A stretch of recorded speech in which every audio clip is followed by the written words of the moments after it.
मौसम से जुड़ी जानकारी और लाइव मौसम खबरों के लिए हमारे YouTube चैनल को सब्सक्राइब करें और बेल आइकॉन दबाकर हर अपडेट पर रखें नजर। नमस्ते मित्रों, स्काईमेट वेदर में आपका स्वागत है। मेरा नाम महेश पलावत है। आज हम बात करेंगे, पूर्वी भारत से शुरुआत करेंगे इस वीडियो की। और ये सबको पता है कि मानसून की जो विदाई है अभी रुक गई है, क्योंकि एक नया वेदर सिस्टम बन रहा है।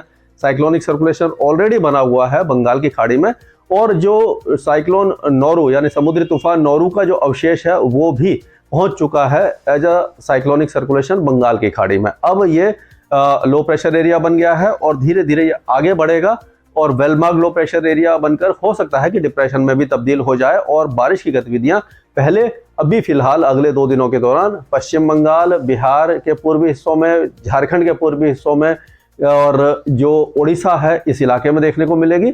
और भारत के पश्चिमी तट पर भी बारिश की गतिविधियां रहेंगी। बाकी इलाके फिलहाल सूखे रहेंगे। धीरे धीरे वेदर एक्टिविटी आगे बढ़ना शुरू हो जाएगी। और ये अब जो लो प्रेशर एरिया बना है ये पोस्ट मानसून सीजन का बना है, यानी कि मानसून अभी विड्रॉ नहीं हुआ। लेकिन क्या होता है कि मानसून की जो बारिश की गणना है वो 1 जून से 30 सितंबर तक ही काउंट होती है। और उसके बाद में जो बारिश होती है वो मानसून की बारिश नहीं कहलाती, चाहे मानसून देर से, कितनी भी देर से विदाई ले। तो अभी जो ये लो प्रेशर एरिया बना है ये पोस्ट मानसून सीजन का माना जाएगा। इससे पहले 12 लो प्रेशर एरिया बंगाल की खाड़ी में पूरे मानसून में दर्ज किए गए थे, और वो ज्यादातर जो गए तो वो पश्चिम दिशा में गए, जिससे कि मध्य भारत को बहुत ज्यादा बारिश मिली और उत्तर भारत लगभग सूखा रह गया। और जो आखिरी 2 वेदर सिस्टम थे जो सितंबर के आखिरी में बने थे, यानी कि लो प्रेशर एरिया, उन्होंने उत्तर प्रदेश, बिहार, दिल्ली, पंजाब और हरियाणा में अच्छी बारिश दी थी। तो देखते हैं अब जो वेदर सिस्टम बने हैं उसको देखते हैं। तो ये साइक्लोनिक सर्कुलेशन था, अब इसके प्रभाव से लो प्रेशर एरिया बन गया है। ये आगे की तरफ बढ़ेगा और ये लो प्रेशर एरिया जहां तक जाएगा उसके बाद हो सकता है वेलमार्क लो प्रेशर एरिया बन जाए।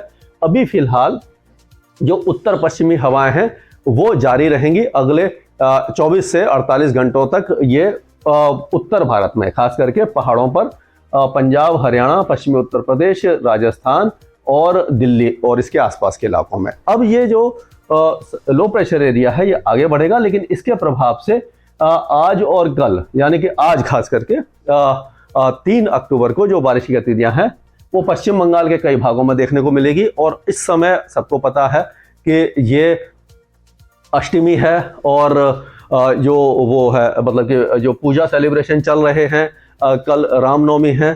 तो ये जो बारिश की गतिविधियां हैं ये बंगाल को, यानी पश्चिम बंगाल के कई भागों को परेशान करेगी। बांग्लादेश में भी भारी बारिश की संभावना खास करके दक्षिणी भागों में दिखाई दे रही है। झारखंड और बिहार के कई इलाके बारिश देखेंगे। और हम कह सकते हैं कि जो किशनगंज, अररिया, सुपौल, फॉरबिसगंज, यहाँ से लेकर के भागलपुर, पूर्णिया, खगड़िया, ये जो इलाके हैं ये सारे इलाके बारिश देखेंगे। और इसी तरह से पाकुर, धनबाद, चाईबासा, जमशेदपुर, ईस्ट सिंहभूमि, पश्चिमी सिंहभूमि, ये सारे इलाकों के साथ साथ अगर पश्चिम बंगाल की बात करें तो बर्धमान से लेकर के पुरुलिया, बांकुरा, शांति निकेतन, कोंटई, डायमंड हार्बर, 24 परगना, कलकत्ता, इन सारे इलाकों में तेज बारिश हो सकती है। और उसी तरह से उड़ीसा के कई भागों में बारिश की गतिविधियां देखने को मिलेंगी। उत्तरी तटीय आंध्र प्रदेश में भी कुछ वेदर एक्टिविटी दिखाई देगी। और कल से बारिश की गतिविधियां ये पूरा बिहार, झारखंड और छत्तीसगढ़ के कई इलाकों को कवर कर लेगी, यानी कि 4 तारीख तक जो बारिश है वो पूर्वी उत्तर प्रदेश तक भी पहुंच सकती है और पूर्वी मध्य प्रदेश तक भी पहुंचेगी।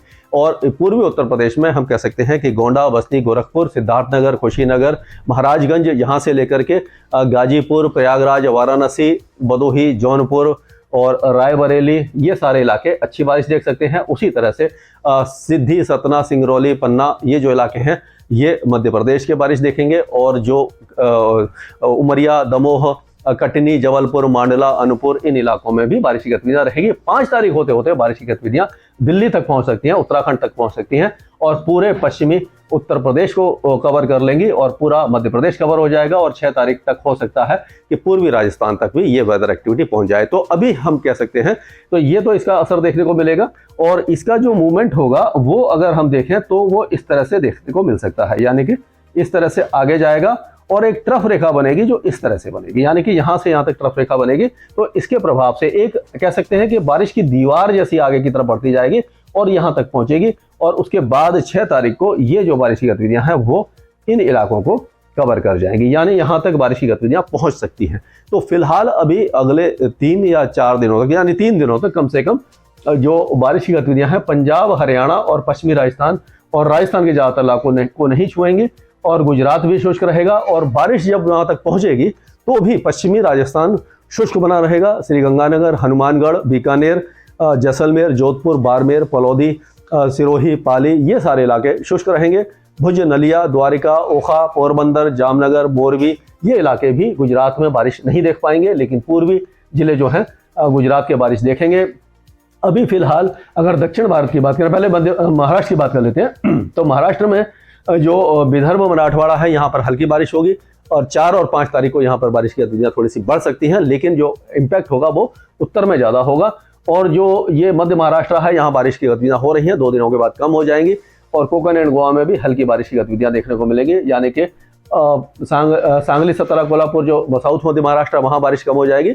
और मुंबई, थाने, दहानू, इन इलाकों में भी हल्की फुल्की बारिश की गतिविधियाँ ही देखने को मिलेंगी। कोस्टल कर्नाटका और केरला में अभी अगले 2 दिनों के दौरान बारिश की गतिविधियां जारी रहेंगी, लेकिन तमिलनाडु, आंध्र प्रदेश और साउथ तेलंगाना में बारिश की गतिविधियां काफ़ी कम हो जाएंगी।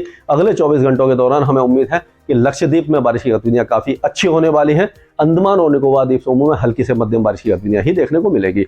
तो कुल मिलाकर के जियो वेदर सिस्टम है ये यहाँ तक ही बारिश देगा, और इसके बाद ये धीरे धीरे 7 तारीख के बाद से 8 तारीख से बारिश की गतिविधियां पीछे की तरफ आने लगेंगी। और 10-11 के बाद यानी 12 अक्टूबर से मानसून की विदाई फिर से शुरू हो जाएगी। इसके आगे जो भी अपडेट होगा मैं आगे अपडेट देता रहूंगा स्काई मेट वेदर में। अभी के लिए इतना ही। मौसम से जुड़ी जानकारी और लाइव मौसम खबरों के लिए हमारे YouTube चैनल को सब्सक्राइब करें और बेल आइकॉन दबाकर हर अपडेट पर रखें नजर।